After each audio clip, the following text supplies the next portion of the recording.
Welcome to the deep dive. Before we get started today, we really need to acknowledge that the topic we're covering is incredibly disturbing. It involves graphic details of abuse, incest, and violence.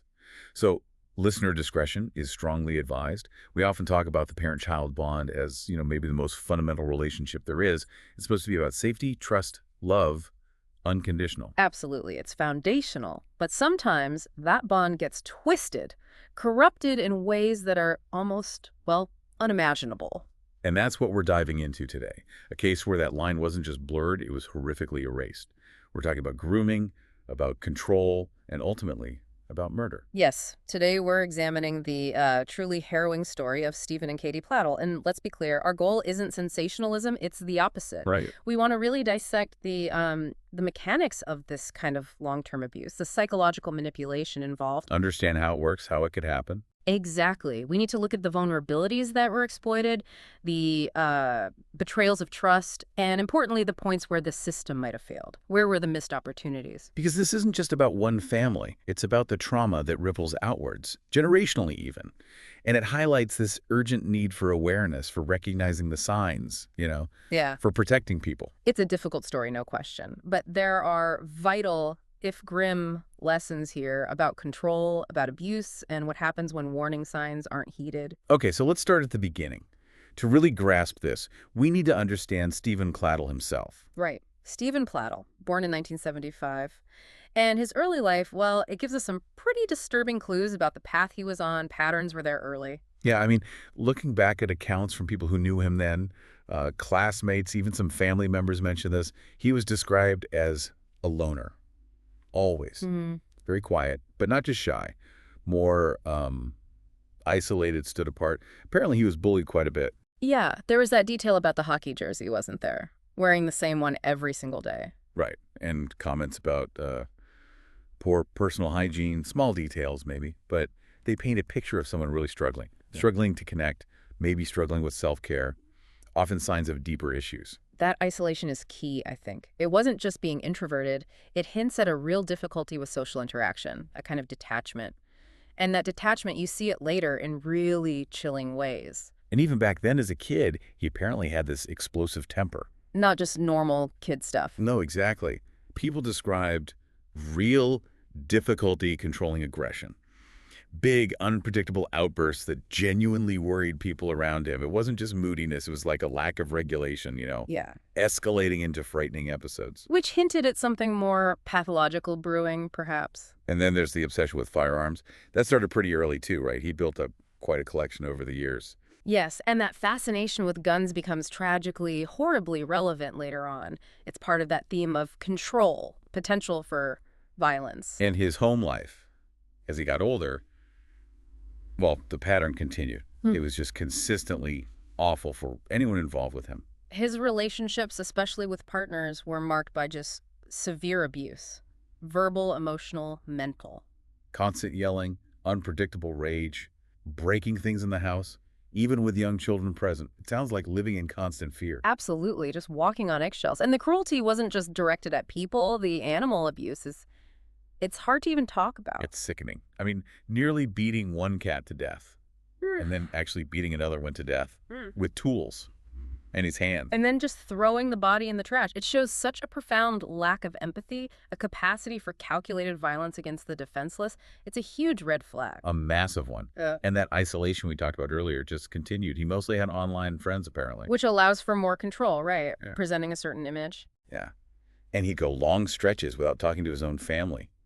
It's classic abuser behavior, isn't it? That isolation. It really is. It limits outside influence, lets them distort reality for the victim, create their own little world. So you have this pattern: isolation, control, volatility, cruelty, established very early on. Setting a terrifying stage. And then in 1995, he puts this pattern into action in a really specific way. He's 20. He meets Alyssa Garcia online. And Alyssa is only 15. 15. That 5-year age gap with her being a minor. It's not just a red flag, it's a siren. It screams predatory dynamic right from the start. And you immediately see the grooming mechanisms kick in. It's almost textbook in a horrifying way. How so? Well, first, the secrecy. He's in New York, she's in Texas. He travels all that way to meet her, but secretly Her parents disapprove, so he goes around them. Right, creating that us against the world feeling, cutting her off from her parents' guidance. Precisely. It establishes secrecy, defiance, isolates her from her natural support system. That's often step one in grooming, create the secret world. And it worked disturbingly well on Alyssa. The relationship turned physical very quickly. And then he convinced her, still just 15, to run away from home, leave Texas, move in with him in New York. Which meant cutting off everyone, family, friends, anyone who disapproved. Alyssa later said she felt deeply, deeply in love, willing to do anything for him. But that wasn't love, was it? It sounds like classic manipulation, the start of a trauma bond. Exactly what it sounds like. She's young, vulnerable, completely isolated, and now totally dependent on him. It's psychological capture, not just running away physically. Her whole world shrinks down to just him, making it almost impossible to see a way out, even when things inevitably got bad. And they did get bad. This early relationship, this grooming of Alyssa, it just foreshadows the control and depravity to come. So the pattern is set. Abuse, control, isolation. How does this then impact the next generation? In January 1998, Alyssa, now 17, gives birth to their daughter, Denise. And you'd hope, maybe, that having a child would change things, soften him. But it didn't. It got worse. Much worse. The responsibility, the pressure, it seemed to just intensify his abusive behavior. And he directed it at the baby. It's almost unbelievable. The details Alyssa shared. Stephen pinching the baby until she was black and blue. Covering her mouth when she cried. And the crueler. Trapping an infant in an ice chest to silence her. Sometimes sealing it. Alyssa finding her gasping, sweating, bruised. The special kind of terror she described. I can't even imagine living with that fear for your child. It's a parent's worst nightmare. And Alyssa, caught in this cycle, feeling trapped but seeing the immediate danger to Denise, she made an incredibly difficult choice. An agonizing one, but courageous too. Absolutely. She recognized the profound danger. She wanted Denise to have a chance, a life away from the chaos and, frankly, the pathology of Stephen. So she decided to place Denise, just 8 months old, for adoption. Giving her up to save her, essentially. An act of profound love, really. It truly was a heartbreaking necessity. And thankfully it worked, at least initially. Denise was adopted by Anthony and Kelly Fusco in Dover, New York. They renamed her Katie. And her life with the Fuscos was, well, everything her first few months weren't. Stable, loving, nurturing. She thrived, didn't she? Became this artistic kid, loved animals, rescued cats, a vegetarian, a feminist. Bright student, made comic strips, had plans for college, digital advertising. It really shows the power of a safe environment, what a difference it can make. A complete counterpoint to the trauma she was born into. Proof of resilience when given a chance. But the past, it often finds a way back, doesn't it? When Katie turned 18 in January 2016, she naturally became curious about her biological roots, her identity. Which is totally understandable. Many adopted kids feel that pull. Right. So she used social media, found Stephen and Alyssa, and her adoptive parents, Anthony and Kelly, they were apprehensive, of course, but they supported her decision. She was an adult. It was her choice to explore this. And this is where Stephen's patterns just resurface with chilling precision. In August 2016, Katie decides to move in with Stephen and Alyssa in Virginia. She even put her college plans on hold. Wanting that connection, presumably. But she walked into a situation she couldn't possibly have understood. Stephen and Alyssa's marriage was basically over. Sleeping in separate rooms, him still emotionally abusing Alyssa. So Katie's arrival wasn't about family reunion for Stephen. It was an opportunity, a new target. It seems that way, because his behavior shifted drastically and in a really calculated, disturbing way. The makeover. Exactly. Shaved the beard, grew his hair out, started wearing skinny jeans, fit-in shirts, trying to look younger, hipper. Not just a dad trying to relate. It feels predatory. Alyssa saw it that way. She said he was trying to connect with Katie on a romantic level.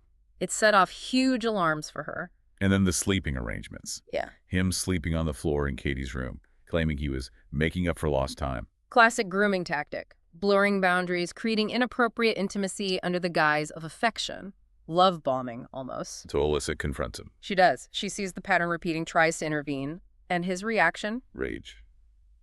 Predictably. Explosive rage. He storms out, takes Katie with him, cementing their bond, further isolating Katie from her biological mother. And the final, awful piece. Alyssa tries to warn Katie directly, tells her about the abuse when she was a baby. And Katie just dismisses it. Didn't seem fazed. Reportedly, yes. Yeah. She actually grew closer to Stephen after that. Yeah. It shows how effective his grooming was. He'd completely turned her against the one person trying to warn her. She was vulnerable, having never known a biological father. He exploited that completely. The manipulation was total. It's just devastating. So by November 2016, Alyssa leaves, takes her younger daughters, files for divorce. She'd had enough. But Katie stays with Stephen, under his control. And then May 2017, the other shoe drops. Horrifically. Alyssa finds her younger daughter's journal, the 11-year-old's journal. It details everything. Everything. The incestuous relationship between Stephen and Katie, and the fact that Katie was pregnant with Stephen's child. My God. And the drawings in the journal. Stephen as Satan, the baby being half demon. It's the perspective of a child trying to process something monstrous. And Stephen had told the younger girls to call Katie stepmom, to keep it all secret. More control, more distortion. How did Alyssa react? Fury. Hysteria. Understandably, she confronted Stephen. And his response? Chillingly casual. I thought you knew we're in love.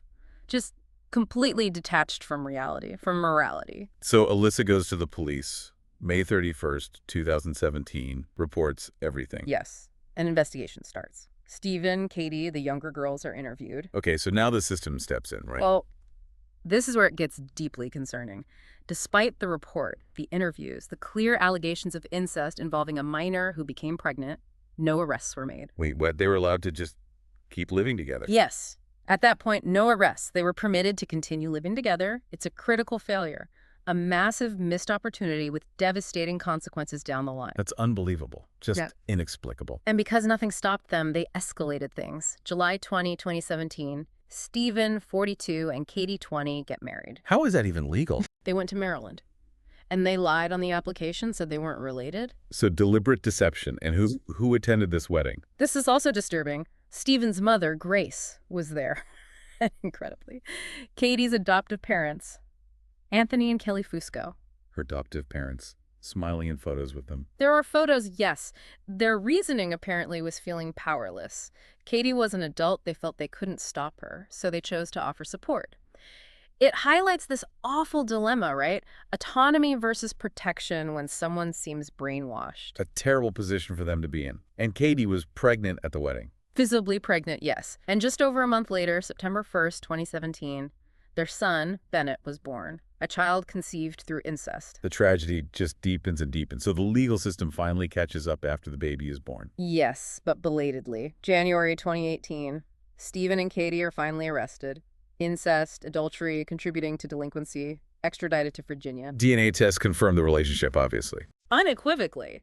And Stephen's lawyer, the justification attempted was just chilling, arguing he was head over heels in love, that the biological bond somehow outweighed their actual relationship. Trying to normalize the absolute unthinkable. It shows how far gone his perspective was. Completely detached. So they're arrested, but then what happens? They were both released on bail, subject to a no-contact order. They couldn't see or speak to each other. Okay, that seems standard. Katie moves back to New York with Anthony and Kelly, which feels like a positive step, right? Getting away from his immediate influence. It should have been, but the custody arrangement for baby Bennett, that was another huge problem. Where did Bennett go? He was placed with Stephen's mother, Grace. She was 72. Okay, but Stephen couldn't see him, right? Because of the no-contact order and the charges. Here's the shocking failure Alyssa pointed out. Stephen was not denied access to Bennett. He could still see his son, despite being charged with incest related to the child's mother, despite his history of violence, despite having weapons. That seems incredibly reckless. A catastrophic oversight. Alyssa argued forcefully it should never have happened. An individual charged with incest, especially with his background, having access to any minor child, let alone the child born of that incest. It was a devastating miscalculation by the system. And that miscalculation, that failure to completely sever contact, it directly led to the final horror, didn't it? It seems to be the catalyst. Because the separation, the physical distance from Stephen, it actually worked for Katie. She started to see clearly. Yes. The distance allowed her to come to her senses, as reports said, to recognize how toxic, how damaging the relationship was. The manipulation started to loosen its grip. So she decided to end it. She did. In what must have been an incredibly brave act, she violated the no-contact order to call Stephen. Could tell him it was over. Yes, she told him she wanted her life back, wanted to pursue art, go to college.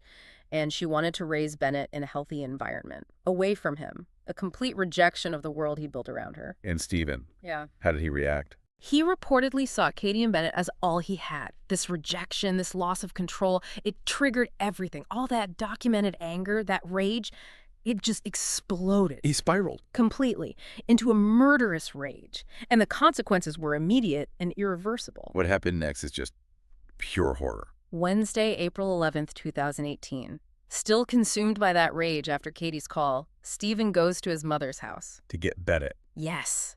He lies to Grace, tells her he's taking the baby to New York so Katie can see him. A deliberate, calculated lie. But that wasn't his plan at all. No. He took Bennett, his 7-month-old son, back to his own house in North Carolina. And there, he killed him. Strangled or suffocated him. The autopsy showed no physical trauma consistent with suffocation. He left his son's body in a closet. It wasn't passion. It was cold, depraved vengeance, killing the child that symbolized his twisted bond with Katie. Killing his son wasn't enough. He then got in his van. And drove through the night, over 600 miles. From North Carolina to New York, arriving early morning, April 12th. He knew their routine, Katie and Anthony Fusco's routine. He knew they'd be leaving to visit Katie's adoptive grandmother. He waited outside their home, watched them. This was planned, premeditated, an ambush. They leave in their pickup truck. He follows them. At an intersection, he pulls up alongside with an AR-15 style rifle. And just opens fire. Shoots them both. Katie, 20 years old. Her adoptive father, Anthony, 56 years old, killed instantly in their truck. Witnesses saw it happen. An off-duty firefighter called 911. The details reported were just brutal, devastating. He killed his son, his daughter wife, and her adoptive father. A complete annihilation. What did he do then? Shortly after the murders, he called his mother, Grace. Frantic call. He confessed. Confessed to everything. Killing Bennett, Katie, Anthony, and then he told her he was going to kill himself. And he did. Police found his minivan just a few miles from the murder scene in Dover, New York. He was inside, dead from a self-inflicted gunshot wound, ending the rampage. The final toll. Just staggering. 3 innocent lives. Bennett, Katie, Anthony. All gone. Because of one man's escalating abuse, control, depravity. Yeah. That went unchecked for too long. It's almost impossible to comprehend the grief. For Alyssa, Katie's biological mother. Yeah. Unimaginable loss, mixed perhaps with this awful relief that he can't hurt anyone else. And the Fusco family, who gave Katie a loving home, a second chance. Yeah. Just ripped apart. Quiet, agonizing suffering for them. This whole story, as extreme as it is, it really does force us to ask some hard questions, doesn't it? About how we, as a society, deal with this stuff. Like, how do we get better at seeing the signs, the grooming, the coercive control? It's often subtle, hidden. How can we recognize it earlier, especially when victims themselves might not see it? And that really difficult balance. How do we respect someone's autonomy, especially an adult like Katie, while also protecting them when they're clearly vulnerable, clearly being manipulated? It's such a tough line. And the system. What needs to change? How do we close these loopholes? Ensure that when someone like Alyssa raises the alarm, it's actually heard, acted on, before it gets to this point. These aren't easy questions, but after a case like this, we absolutely have to keep asking them. We need to find better ways to intervene, better ways to protect, to try and prevent another tragedy like this from ever happening again.